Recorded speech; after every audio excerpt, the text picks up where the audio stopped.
Umaabot mula 66 hanggang 262 feet ang haba nito. May ilang modelo na higit pa sa 600 feet ang taas. Kilalang paraan ang wind power para makagawa ng kuryente dahil libre ang hangin at hindi nagpo-pollute. Actually, upside down ang imahe kapag nire-refract. Ang imahe napupunta sa optic nerve hanggang makarating sa occipital lobe sa likod ng utak. Sa utak, tinatama ang imaheng nakikita natin sa tamang posisyon. In fairness, ang galing ng brain natin. Ang daming kayang gawin. May ilang sea creatures ang ginagamit ito bilang defense mechanism. May mga shrimp na naglalabas ng bioluminescent chemicals sa tubig bilang distraction o alarm pangontra sa mga predator nito. Ginagamit din ang self-produced light ito para makahanap ng pagkain o di kaya ay pang-akit ang mating season.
Ano ang pinaka-importante para makapag-umpisa ang isang araw?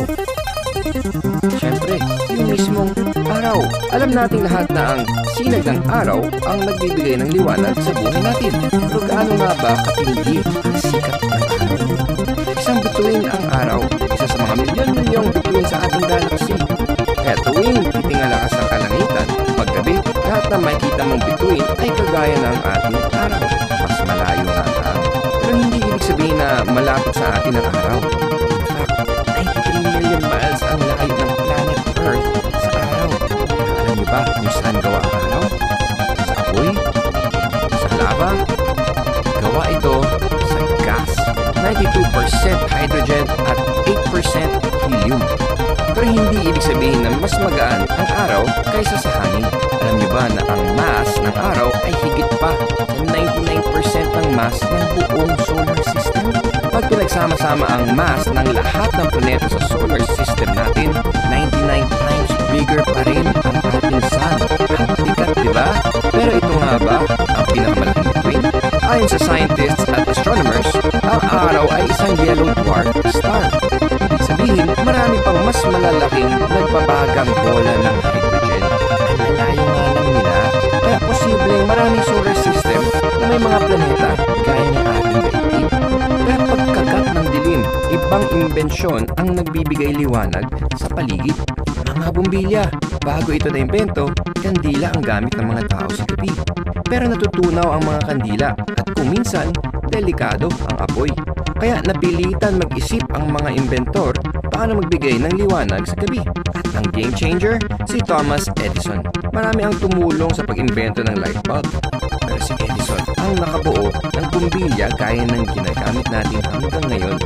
Sa pagdaloy ng kuryente sa isang side ng alambre o filament, nagkakaroon ng init dahil sa friction, kaya kumikinang ang filament. Pagdaloy ng kuryente sa kabilang side ng filament, may nabubuong electrical current. Pag pinatay ang switch o tinanggal ang bombilya, titigil ang pagdaloy ng kuryente, kaya mamamatay sa ikaw.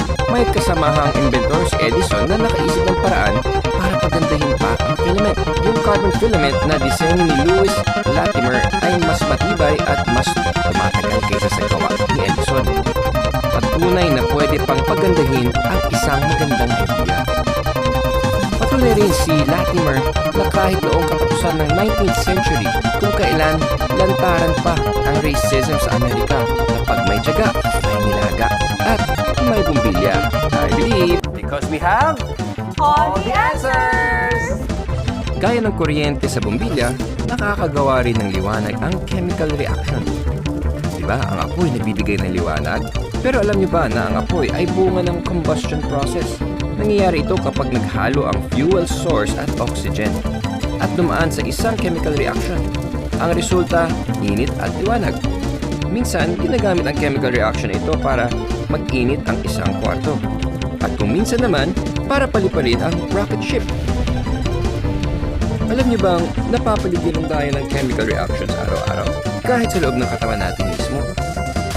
Paghinga, pagtunaw ng pagkain, pati ang emotions natin. Mga chemicals ang tumutunaw sa mga kinain natin.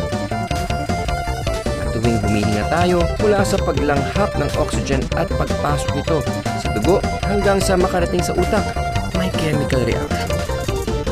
Pero paano naging chemical reaction ang emotions? Di ba nasa isip lang yun? Totoo, ang utak natin ang nagdidikta ng ating feelings, pati na kung paano tayo kikilos pagkatapos. Resulta yun ng chemicals na gumagalaw sa ating brain cells. Pag may nangyari, magme-message ang ating brain sa ating nervous system gamit ang chemicals.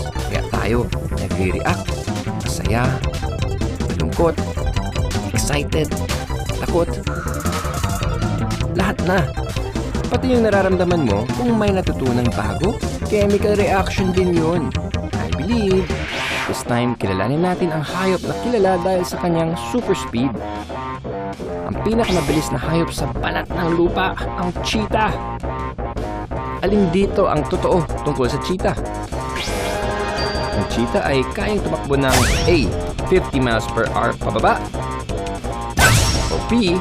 Higit sa 50 miles per hour. Ang cheetah ay kayang tumakbo ng A. 50 miles per hour pababa o B. Higit sa 50 miles per hour. Letter B. Kaya makipagsabayan ng cheetah sa mga kotse. Umaabot ito hanggang 60 miles per hour. Ang bilis nito, 0 to 60 miles per hour sa loob ng 3 seconds. Paano nga ba naging mas mabilis ang cheetah sa land animals? Kaya nilang lagpasan ang 20 to 25 feet sa isang mahabang hakbang dahil sa iba't ibang pisikal na aspeto ng cheetah na hindi makikita sa ibang malalaking pusa. Mahaba at muskuladong mga hita, maliit at magaan na katawan, at maluwag na balikat at hip joints. Kaya mabilis siya. Meron din siyang flexible spine na nakakatulong sa maximum reach nito. Kaya perfect specimen pagdating sa takbuhan ang cheetah. Magaling sumunod sa biktima ang mga cheetah. Ang kanilang batik-batik at golden fur ay nakakatulong sa pag-blend nila sa matataas na damo at nagsisilbing perfect camouflage nila sa ibang hayop. Kapag naramdaman ng cheetah na oras na para umatake, mabilis nitong hahabulin ang kanyang biktima. Pero hindi lang bilis ang gamit ng cheetah sa paghunting. Dahil nauubos ang lakas nito sa pagtakbo, kailangan nitong magpahinga ng kalahating oras bago kumain. Dati, nawala na sa listahan ng endangered animals ang mga cheetah. Pero ngayon, nanganib ulit itong maging extinct dahil sa poachers, pagkasira ng kanilang natural habitat at pagtaas ng temperature dahil sa climate change. Nasa ating mga kamay para gumawa ng pagbabago sa ating planeta. Para masigurong may lugar pa ring tatakbuhan ang mga cheetah. Ilang hotdog ang kayang kainin ng isang tao sa loob ng 10 minuto?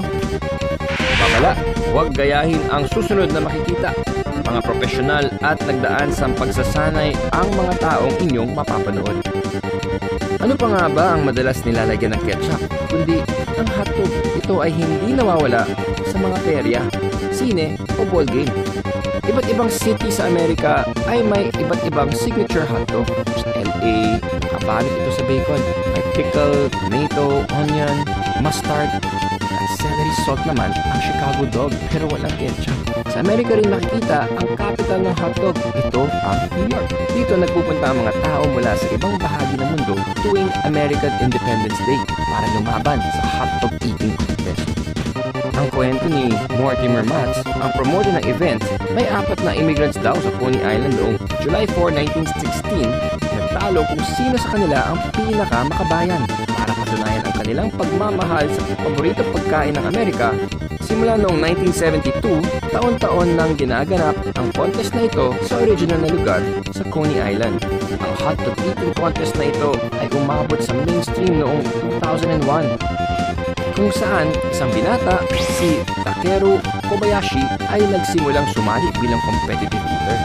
Si Kobayashi ay nakaubos ng 50 hotdog sa loob ng 12 minutes, doble sa naunang record na 25. At nagawa niya ito sa kanyang unang contest sa edad na 23 years old. Si Kobayashi ay naging 6-time consecutive winner. Ang kanyang best eating record ay 53 and 3/4 noong 2006. Noong sumunod na taon, nagkaroon ng bagong challenger. Joey Chestnut ang nakasungkit ng record mula kay Kobayashi pagdating sa competitive eating. At i-level up pa niya ito. That year, nanalo siya ng paubos niya ang 66 hotdogs sa loob ng 12 minutes. Higit sa 12 sa nagawang record ni Kobayashi. Simula ng una niyang panalo, pinaiksi na ang oras sa contest na ginawang 10 minutes mula sa 12. Chestnut ay nanalo ng 13 times out of 14 contests na sinalihan niya. Noong 2020, nagawa niya ang kanyang record na 75 hotdogs sa loob ng 10 minutes. Tayo lang mga I-Believers, huwag niyo itong susubukan sa bahay. Sana ay nabusog kayo sa impormasyon na hinain namin para sa inyo. Dahil dito sa I-Believe, basta may tanong, hahanapan namin ng